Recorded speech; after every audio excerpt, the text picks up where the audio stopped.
রাজ্যে অবৈধভাবে এসে টানা 70 বছর ধরে তাদের উপর নির্যাতন চালাচ্ছে, তাদের বিরুদ্ধেও ব্যবস্থা গ্রহণ করতে হবে, যার পেছনে অন্য কোনো চক্রান্ত রয়েছে বলে সচেতন নাগরিকরা মনে করছেন। এলাকার বাজার হাট গ্রাম সরকারি নির্দেশিকা অনুযায়ী সরকারি প্রতিষ্ঠান খোলা থাকলেও সিংহভাগ কর্মচারীদের আসতে পারলেন না কার্যালয়ে।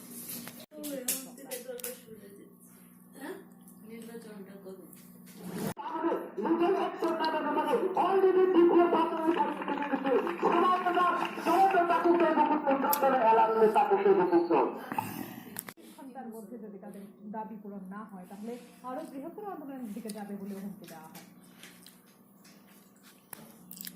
মাধববাড়ি সহ বেশ কয়েকটি জায়গায় সকাল থেকেই রাস্তা অবরোধ করে রাখা হয় আন্দোলনকারীদের তরফে।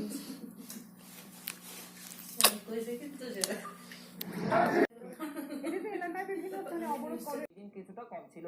আগরতলা রেল স্টেশনে দেখা যায় ধর্মনগর, আমবাসা, তেলিয়ামুড়া, উদয়পুর, সাবরুম, বিলোনিয়া যাওয়ার জন্য সকাল থেকে অনুযায়ী শ্রমিক নিয়ে যান।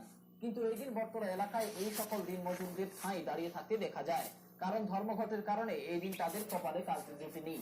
কাজ পাওয়ার আশায় সকাল থেকে দীর্ঘ সময় তারা বর্তলা এলাকায় এসে দাঁড়িয়ে থাকে। দীর্ঘ সময় দাঁড়িয়ে থাকার পর কাজ না পেয়ে এক প্রকার মন ভারাক্রান্ত হয়ে এই দিন তারা বাড়ি ফিরে যান। দিনমজুর শ্রমিকরা এই দিন স্পষ্ট জানায়, এমনিতে বর্তমানে আগের মতো কাজ পাওয়া যায় না। একদিন কাজ জুটলে আবার 2 দিন কাজ জুটে না। তারা কাজ করে সংসার চালায়, তাই তারা কাজের পক্ষে। ধর্মঘট তারা চায় না, তারা চায় কাজ।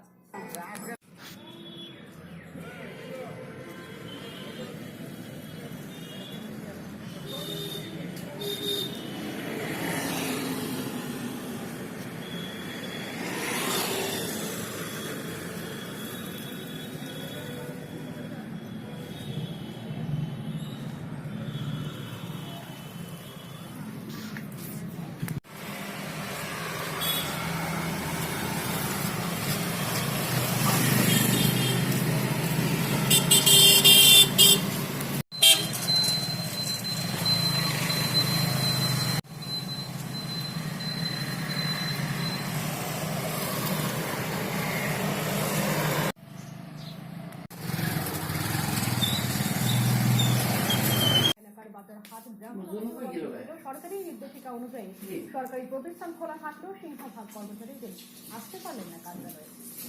এই রাজ্যে অবৈধভাবে এসে টানা 70 বছর ধরে তাদের উপর নির্যাতন চালাচ্ছে, তাদের বিরুদ্ধেও ব্যবস্থা গ্রহণ করতে হবে, যার পেছনে অন্য কোনো চক্রান্ত রয়েছে বলে সচেতন নাগরিকরা মনে করছেন। ঘন্টার মধ্যে যদি তাদের দাবি পূরণ না হয় তাহলে আরো বৃহত্তর আন্দোলনের দিকে যাবে বলে হুমকি দেওয়া হয়।